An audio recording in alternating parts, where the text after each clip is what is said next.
它以后才能一个一千一个两千。Okay, shall we make a start? Something tells me we may not be overwhelmed with numbers today at the best of times, but especially when the sun's shining like it is today. So maybe we'll try and keep this a little bit more concise than a normal full 2 hours. Let's see how we get on. So if anybody needs the QR code to scan, it's on the screen. Won't be there for too much longer. So, okay. Let's have a chat about Martech.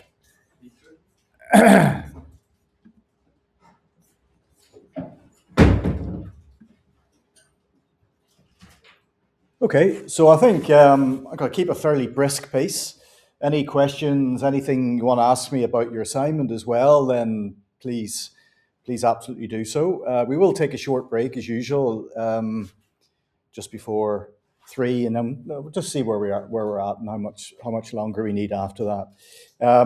Okay, we're going to talk about Martech for marketing and entrepreneurial marketing. So Martech, obviously short for marketing technology. Okay, it's the often used term in the industry.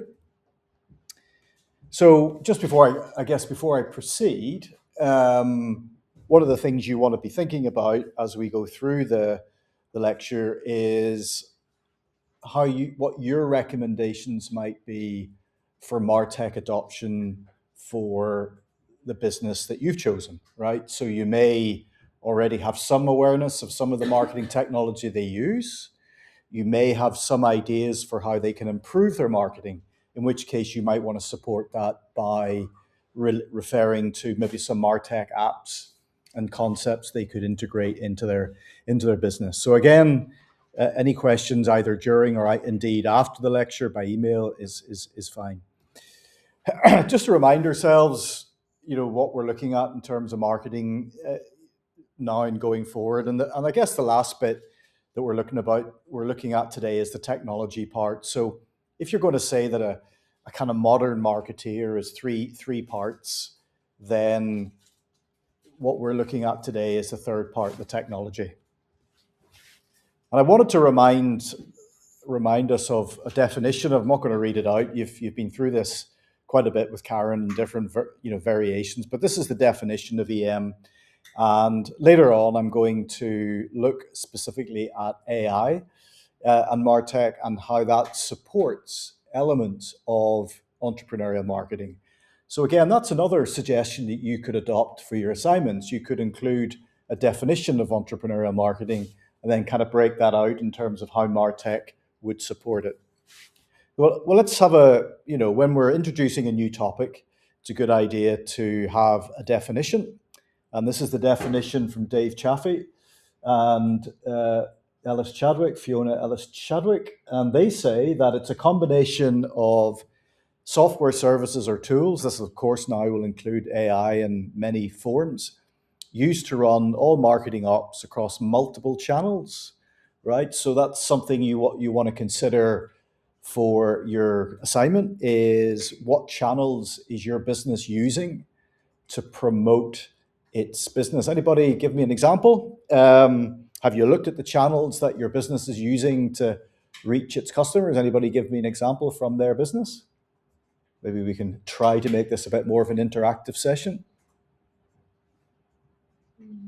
Social media, email, website, yeah. For example, I'm working with the company that sells the guitar. Oh, yep, James, yeah. Mm-hmm.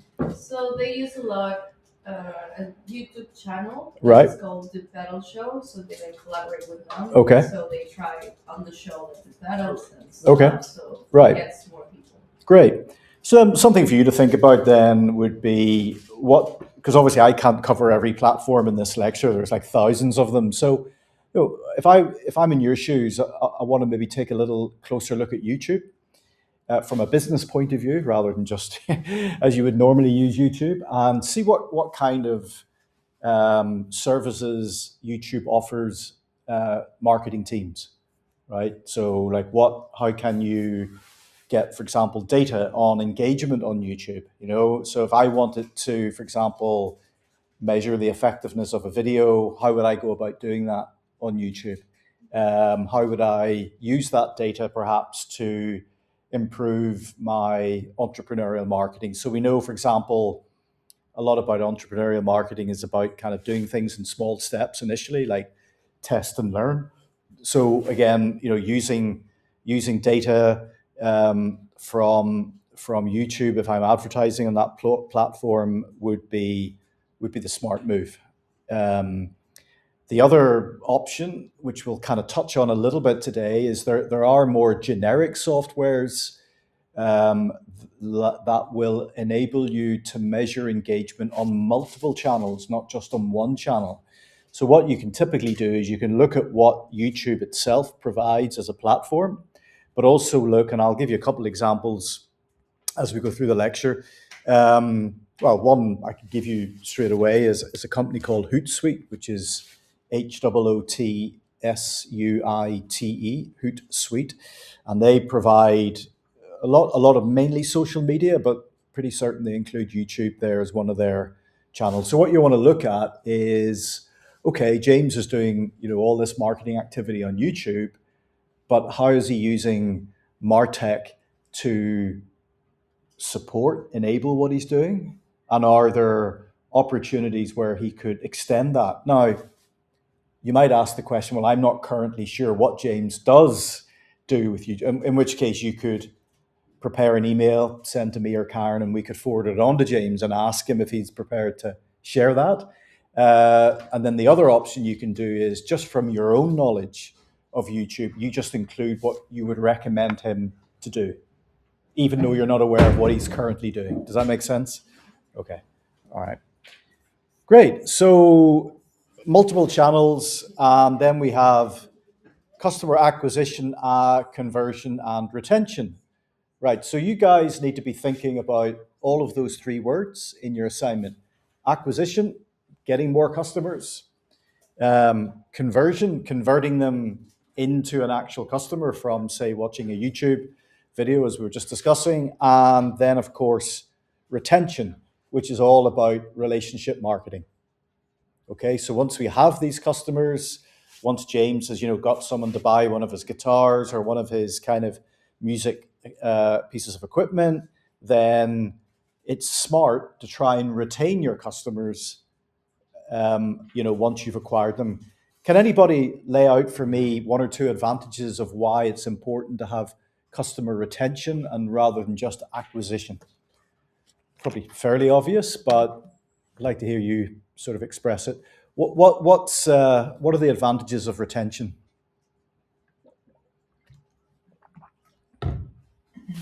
Okay, guys at the back, right? Three of you.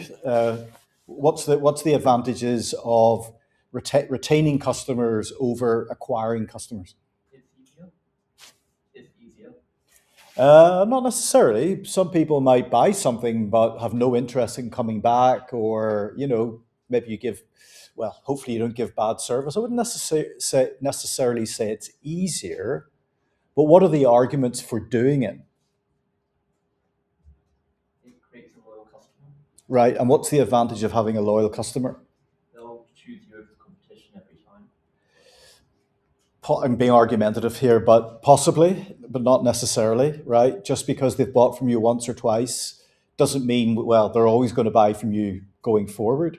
But it does mean, hopefully, if we give them a great service, we increase the possibility that they won't go to the competition, right? So that's one advantage. Give me a second advantage. I'll just go around the room then, and three students at the front. So who'd like to take that? What other advantage is there of really, keeping customers loyal, do you think?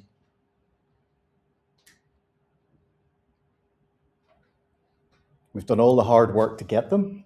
What are the advantages of keeping them, keeping them in our business? What sort of, how can we leverage that relationship for advantage, do you think?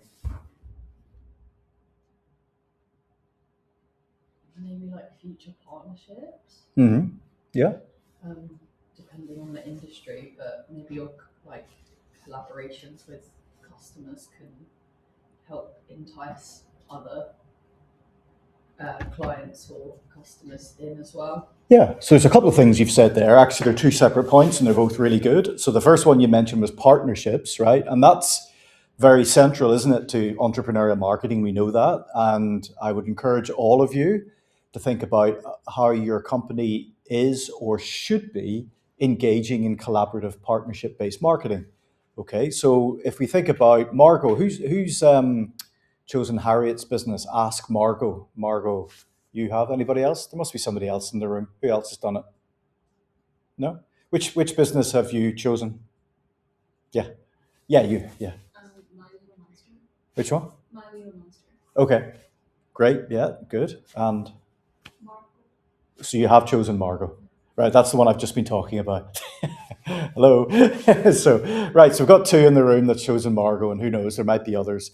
But Harriet has been very clear that they're kind of beta, I think that's how you pronounce it, beta testing the Margot solution with their existing partners. So that's kind of your point about partnership, right?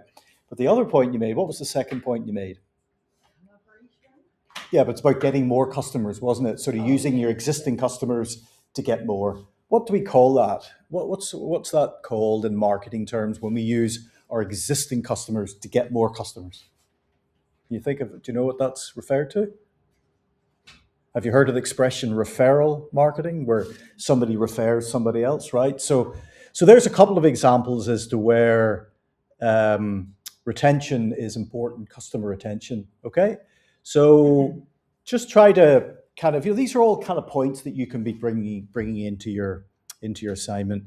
And yeah, so you can see here the definition. There's a couple of links that you can have a look at in your own time, but I would encourage you to look at both those sites. So the first one is chiefmartech.com, and that provides information about everything to do with MarTech and marketing technology. So it's a really good source to look at for this topic. And if you want to cite this in your assignment, you can do. And then the second one, it takes a really interesting look at this MarTech map you can see on the screen here behind me. And that's literally a map with thousands and thousands of MarTech applications on it. So it's a vast industry in its own right.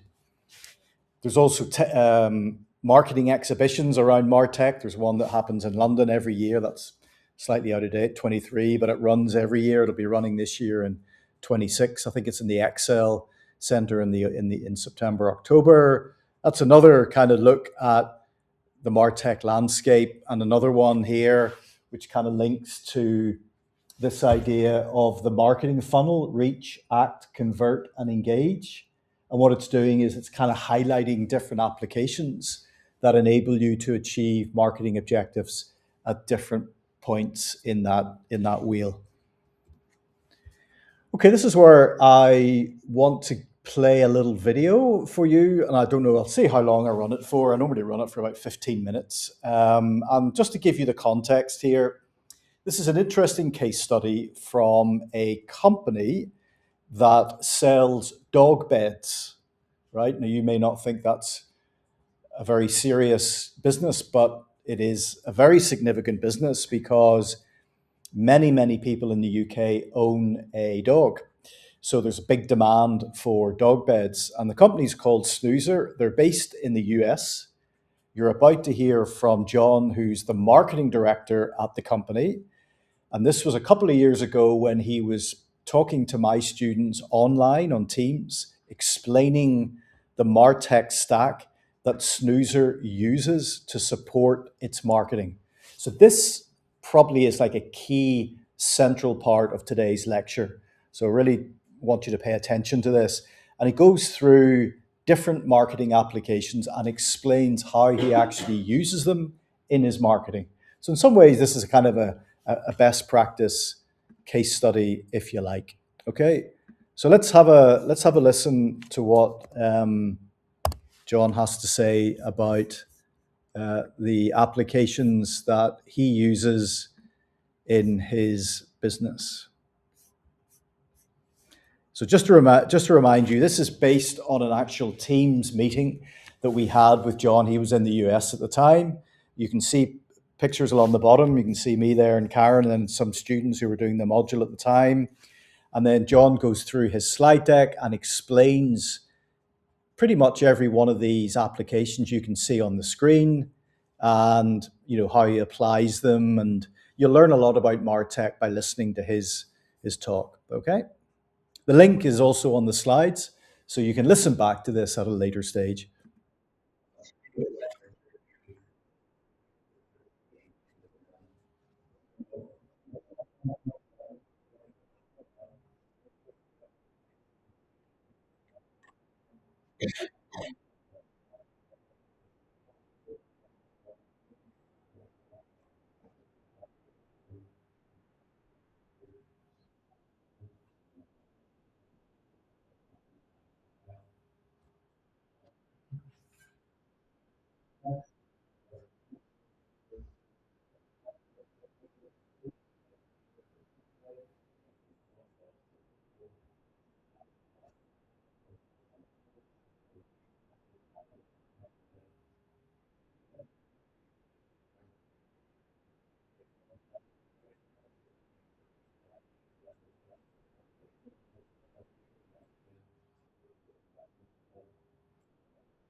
Okay, so there is quite a bit more in the video, but I think I'll stop it there. He goes on to talk about how he uses some of the I think it's Facebook. He uses the data and the analytics that Facebook provides in order to provide a more personalized, customized service to his customers. So let me ask you: just you've listened to the video.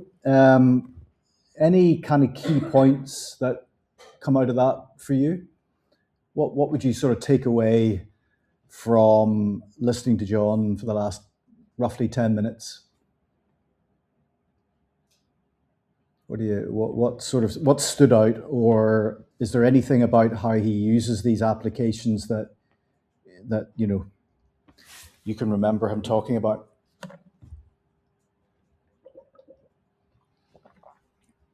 Okay, let me ask you another. I'll ask you a more direct question. Reversion. What's reversion relate to? What kind of marketing does reversion cover? Affiliate marketing. Affiliate marketing. Okay, great. And how did John explain or describe affiliate marketing, and why is it potentially, as he called it, one of the best tools in his toolbox? I think because you can know who referred Mm, you. yeah, that's exactly right. And not only that, but also you only pay a commission when you have a sale. So that's why it's called performance marketing. So you get rewarded for performance. Okay. And he used the example, didn't he, of didn't use the word influencer, but I think he used the word a high profile social media account, say somebody who is a dog based kind of social media account, right? So somebody who provides information about how to look after your dog, nutrition, exercise, it's big business. And I haven't got one to hand, but I'm sure John works with many in the US that have large following. And if he provides them a link, and that link is clicked by a user and a dog bed is purchased from Snoozer, then the blogger gets a commission from the company. That's how it works. It's kind of referral. That's why it's called reversion. So what I would encourage you to do, folks, is with the likes of reversion, which is affiliate marketing, and Klaviyo. What kind of marketing is Klaviyo? What does that application provide? Email, yeah. But he said it was actually a lot more than just email, wasn't it? It was kind of almost acted as a customer database in a way. And he talked about flows, didn't he? Automated marketing. Can you remember what he was talking about there? What that refers to? Why is it useful to set up these so-called flows within your email marketing? Yeah. Isn't it to do with the customer journey? So when they're at certain points, you can direct them based on their individual journey rather than a general. Yeah, great. Perfect answer. Yeah. So again, spot on. And what you've done there is you've actually brought in a couple of concepts and related them. So you got the idea of the customer journey, which I know Karen has probably covered, and MarTech. So it's kind of, how you use MarTech to help you, as you say, personalize the customer journey. So this is the kind of thing where, I want you to start thinking ahead to your reports, how to write them up, how to kind of draft the sections and start to make these kind of observations. So that's right, exactly. So flow. So again, and I encourage you to do this, if you were to go to shopify.com, klaviyo.com, reversion.com, you would find out a lot about the solutions that they offer to their businesses. Okay, because this is all business to business we're talking here. These are businesses that sell their applications to other businesses like Snoozer. Okay, so there was a lot there that John was saying about MarTech, which I think, I guess the last one, I was going to make the point later, but the last sort of one I would emphasize is integration. He talked about a lot about integration. Can you think about any of the examples he used of how these are integrated?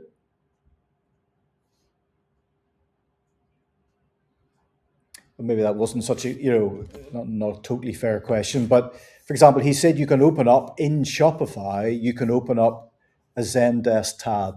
That means that if somebody contacts you on Zendesk, you can also see how many dog beds they've bought in the past, have they had any complaints, whatever. So you're getting a lot more personalization. So the other thing you really want to think about for your assignments is the integration of your MarTech stack, not just having these standalone apps, but having them integrated with each other, because that enables you to get a much more holistic view of your customer. Okay, we'll leave the video there and we'll jump back to our PowerPoint and pick up where we left off.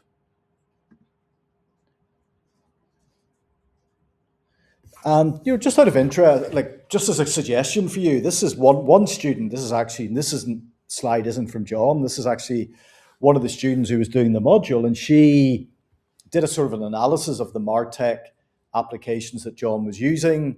This is before she'd seen that video and mapped them out like this. And there's no reason why you can't do something similar for your assignment. You could have a diagram or a map to show what MarTech your business is currently using, how you think they might improve on that, or even recommend apps that they're not using, and why would you recommend them? Does that make sense, what I just said? Because here's the thing, you're going to have invariably an incomplete picture of your business. You're not going to know everything you want to know. In an ideal world, you would. In an ideal world, they'd come in here every Monday and go, yeah, but they're very, very busy business owners. Most of you actually came to the event at the Student Junction and you spoke to the business owner direct. I know Karen has been very diligent in connecting you with businesses and providing some information back and forth. Here's the thing. If you have got a suggestion for the business, you can make that recommendation regardless of whether you know that they're already doing that or not. Because you could say, well, hey, I'm making this suggestion, but how do I know if they're doing it or not?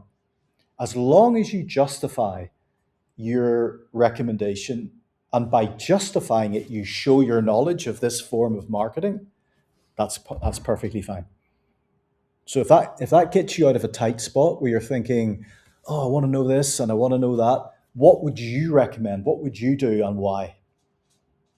Okay. Now, obviously, if you do get information from Margot, from James, from James, from Sean, from Lloyd, or all the other guys that you met, or other businesses that you've chosen. I know you mentioned one that is a different business. That's perfectly fine. Okay. And if you have information about them or from them, absolutely you should use that. Okay. And kind of reflect on it, bring it into your assignment. I'm just saying, if you have an incomplete picture, try to complete the picture yourself. Okay, so that was what we were listening to, and I've just put up a couple of links here. You find them yourself anyway. But so Zendesk is about customer service, customer relationship marketing, right? The thing I would just say to you is, it's very tempting to write in the MarTech section, oh, I think my business should use Zendesk, just because you heard it mentioned in the lecture. You've got to provide more than that. You've got to give some evidence that you've looked into what that application, what its capabilities are, maybe a little bit about its cost, because don't forget, most of you have chosen small SMEs. They're going to be running on a limited budget. So you have to pay attention to the price you would pay each month for the software. Okay, so think about that as well. And it's not just about listing an application; it's about giving proof that you know what that application can deliver and why it's appropriate to your particular business. Okay, maybe, for example, you know that your business uses a certain application for its email marketing. and you find another application that has a really good integration with that application and it can provide additional services, that would be a good justification. Okay, so you've got to go a little bit deeper than just say, well, here's a bunch of apps, just, try those. Because you have to remember, signing up for a new app, it's not just the time it takes to sign up for a new app, it's the whole learning curve that goes with it. And these businesses are very time poor. So please bear all of that in mind. I'll see how we get on. I don't think there'll be time for this. And it's kind of something you can listen to in your own time. I think it's on YouTube. Yeah, it is. It's basically a little case study of a hospitality company based not far from here, actually down in Bournemouth. And it's quite an interesting listen in terms of how they use MarTech and data and digital marketing to achieve their goals. So might be worth listening to some of it, if not necessarily the whole thing. In terms of just some guides and resources for MarTech, I think Wix are very interesting in this space. Who's heard of Wix, by the way, before? Yeah. A couple of people, right? So have you used them? Have you built a Wix site, or you just heard of them? I'm pretty sure I built one for my coursework. Yeah. I think it was Wix we used. Right. Okay. Before uni or when you were in A-levels. in A levels? Yeah. Yeah. So they're very much a kind of what's called a sort of I've got an expression now, low code, no code, I think it's called. So basically, it's this idea that you can build a website without really knowing about coding, as you might do for other kind of websites. So, but they have I think quite a useful MarTech guide there. You can see it there at that link. Yeah, this was just an example. I just thought I'd share this. It's from McKinsey, and it's really about, I think it's quite relevant to entrepreneurial marketing actually, because they talk about how you can leverage your community for advantage. Okay, and we know that with entrepreneurial marketing, with effectuation, it's about also who you know, what you know, your existing networks. So I think this idea of building a community around your proposition is quite an interesting one. We've kind of seen that with, I think, a couple of the businesses that you've chosen for your assignments. And this is an example here of a company that I think it's US based that sells grills, for outdoor barbecues, and obviously that's a big thing, particularly in the States. And they've built an online community there. I'm sure it's a lot more than that now, but 350,000 across multiple social media platforms. So, are there opportunities, do you think, for your business to kind of build a community around its proposition? Could it start to extend its partnership base? Develop new initiatives? What sort of out of the box opportunities can you think of? And I would encourage you to think outside the box a bit with this. Be a little bit creative with ideas, and that's fine. And by the way, you can use AI to help you with the creativity process, not with the writing process, but with the creativity process. Absolutely nothing wrong with doing that. So we're going to look a little bit now at AI and entrepreneurial marketing. Okay. So, and I'm not going to read it out, but that's if you remember, the definition of entrepreneurial marketing that we've used for quite a few weeks now. And I want to just break that down and look at a couple of examples of AI applications that sort of provide some of that,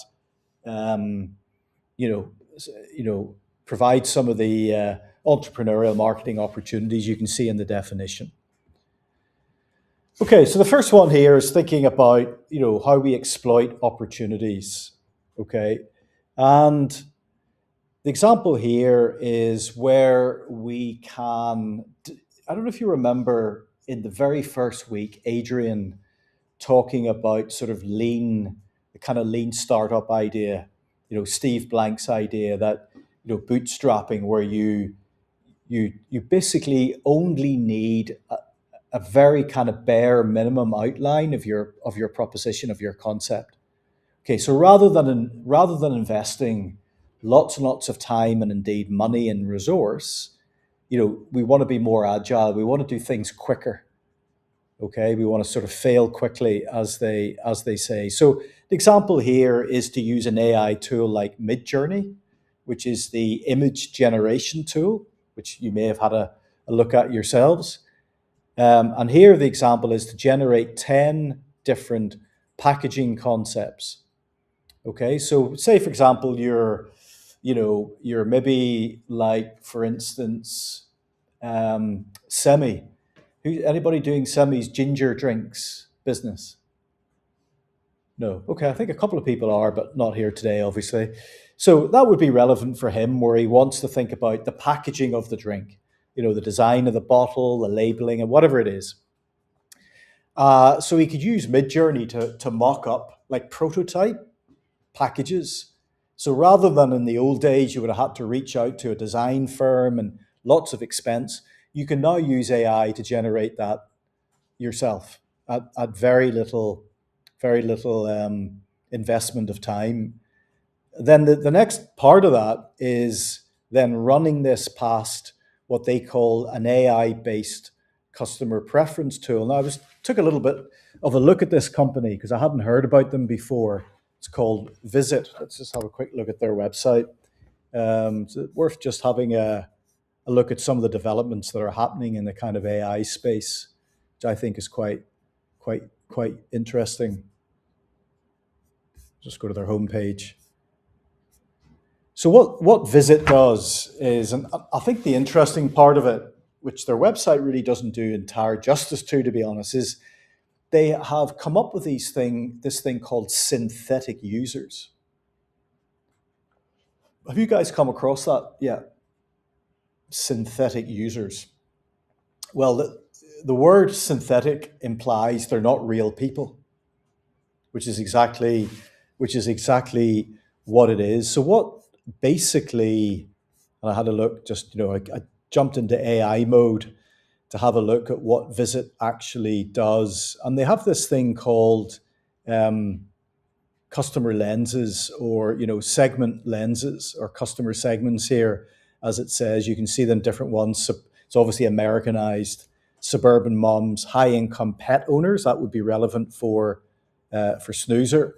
And based on literally trillions of data points, they have created these so-called synthetic users. So these are not real people, but they're profiles that you can use to test whether your packaging would be effective or not.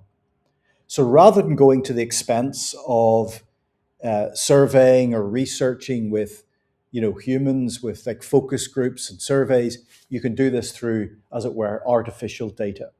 Now, I think this will probably take a little bit of time and research on your part for it to land, but could I encourage you to have a look at this website, visit.com, and do a little bit of AI search yourself? That's the website.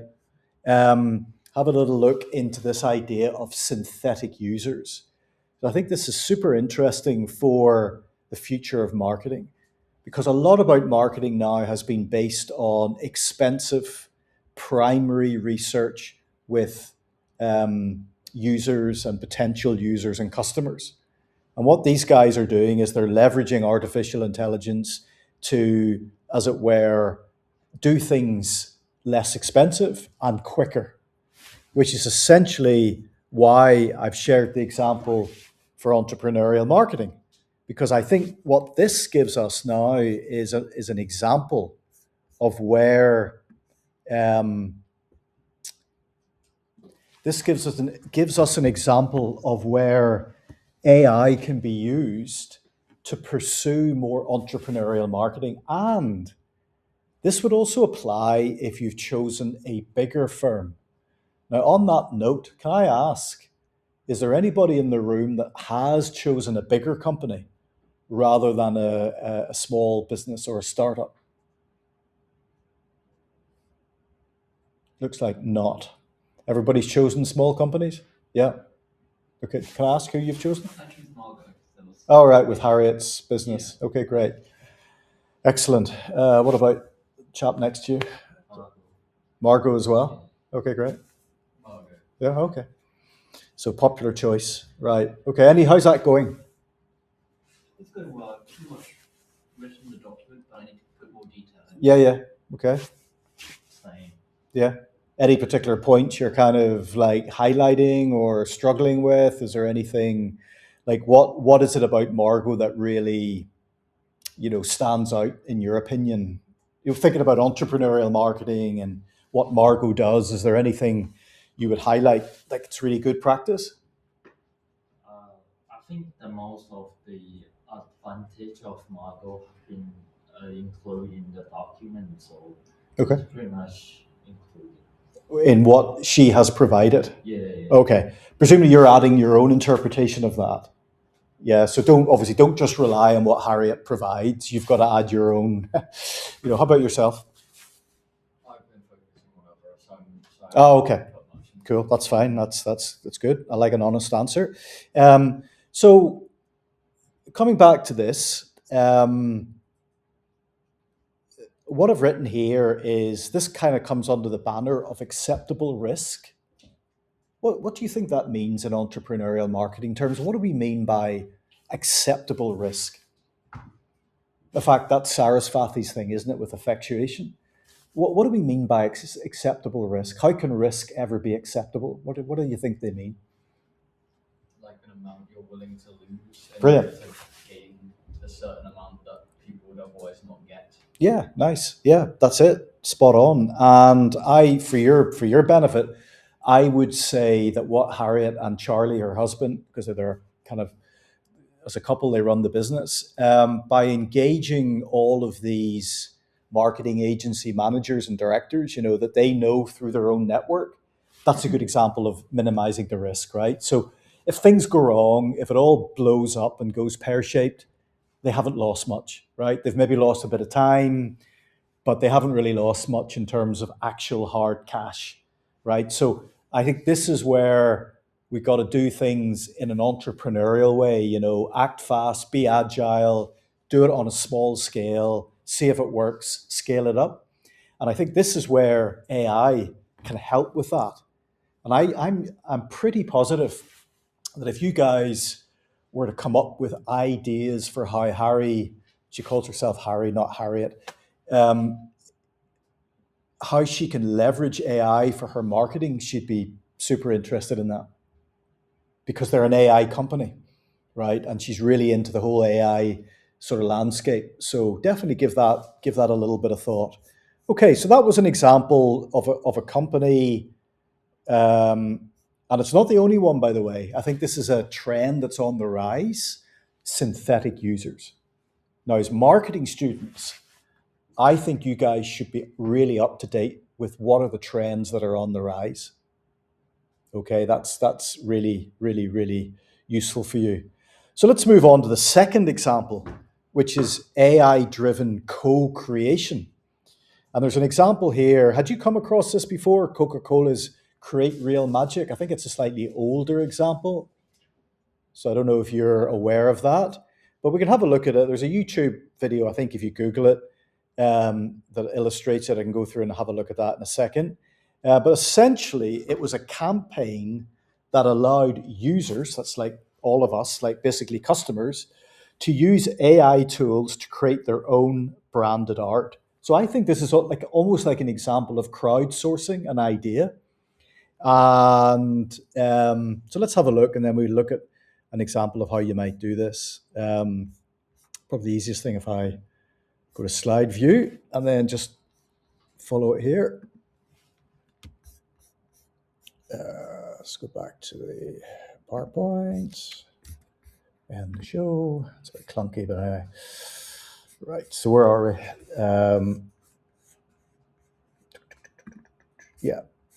Yeah, that's the campaign. So you can read that in your own time, but if we look at, if we just chuck that into Google, I think it comes up with a video that gives an example of what somebody actually did.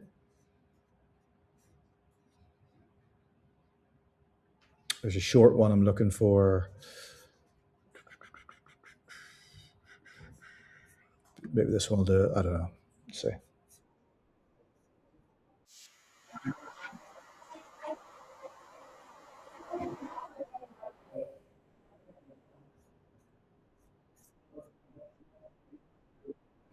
We'll see if there's an example of a video. Yeah, that's not what I want. That's like a business kind of discussion on it, which is not what I want. Sorry. I'll have an example here. Maybe it's this one.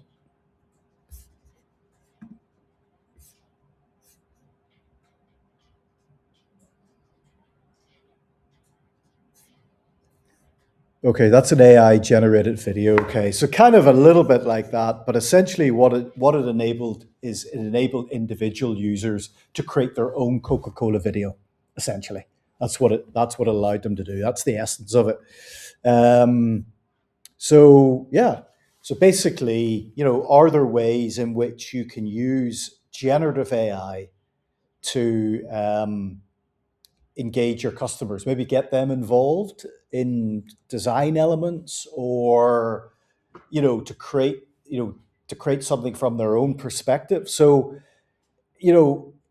this is about involving the customer. It's about co-creation, and that's why I've called it AI driven co-creation. How can you let customers help you build your own brand? What opportunities are there to engage customers with that? So I'm just thinking, you're doing something with James on the music business. I mean, that kind of lends itself. It's part of that creative industries, isn't it? So you might want to look at how James could be leveraging AI to instigate entrepreneurial marketing. Okay.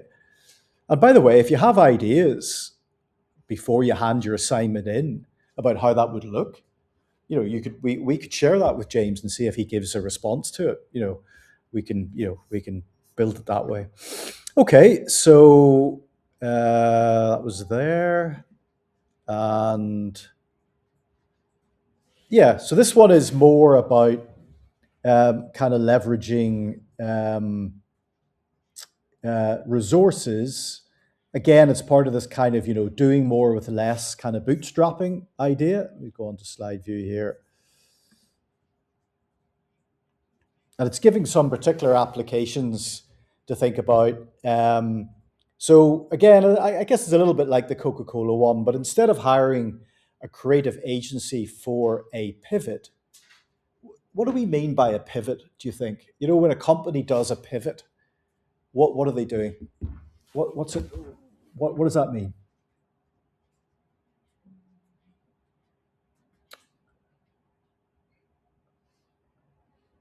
Any thoughts? Kind of like, because I don't know how to explain, but even like move to a different approach or like area, maybe it could be maybe like a product or something different. No, that's right. You're absolutely right. Or a different strategic approach, right? I think I used the example a few weeks ago of the hovercraft company that made hovercraft. They're based here in Southampton, and they did a pivot from being purely a manufacturing company to providing a design and consulting service as well. That's a pivot, right? So it's kind of like a pivot is a much more strategic shift, right? It's not just designing and might not even be just designing a new product. It might be going in a different direction or adding something more substantial into the business. Okay. So if any of you have examples for what a pivot could look like for Bargo, for James, for any of the other companies, then you'll have a think about that. Yeah, and then obviously we all use AI for efficiency to save time. Okay, it's a lot of it's used in marketing for writing blog posts and social media posts and all of that. But again, in something specific here, I think I quite like this example where you could use a large language model to perform a gap analysis, right? So you basically would look at your competitors' reviews and you would analyze them using Gemini or ChatGPT or Claude or whatever one you want to use to highlight where there might be gaps in what your competitor is offering, right? So again, is there any user data that you've got that where you could do this kind of analysis, right? Because a lot of customer reviews are publicly available, and you might find that a useful approach. Okay, and this is a little bit like this. We talked about the synthetic customer before with Visit, right? So this is where you can actually create. Yeah, this is pretty much what those guys do at Visit. Create these synthetic personas. I know Karen's probably talked about customer journey and buyer personas. So again, these are, as it were, virtual personas based on real data online. Okay, so again, how can we build that and use that to get more insights into our potential customers, make new customers maybe for our products. And then we've got agentic AI. Have you guys come across this term yet? AI agents or agentic AI, right? So that's something worth just mentioning, and then we'll take a break, and then I'm going to get you to do a little bit of MarTech homework just for 20 minutes or so, and then we'll have a bit of a discussion. So agentic AI is where you build an AI agent to do the work for you, and it's becoming a huge trend in marketing. There are platforms which we'll have a look at in a moment where you can actually build your own agents from scratch. Okay, and this is an example of where you would use an agentic AI, right? And it's giving a point here where you might post a new integration. So, for example, you have an agent that monitors signals, right? Basically, customer reviews. They sense a specific pain point, and they reach out to a partner company to build a new integration. This is all done automatically, all automated marketing. If we have a look at this platform, I'll just show you here, and you can have do a little bit of research beyond the class. This is one of the kind of leading agentic AI platforms called N8N. And they talk about agents and workflows. Now, we've already heard about workflows, haven't we? When John talked about it with Snoozer, how he does that within Klaviyo. But these are more extensive, where you've actually got agents who will do almost the work of a member of your team automatically. Okay, so have a look at agentic AI. The other good source for this is the university's LinkedIn Learning. Does anybody do that? Have you ever watched any of those videos? LinkedIn Learning. Have you come across it? We'll just show you then what it looks like, because it's a good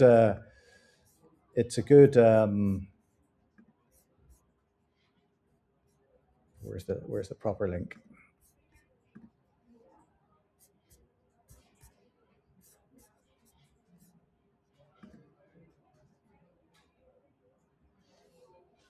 Is this familiar? Does this ring a bell? Anybody looked at this before?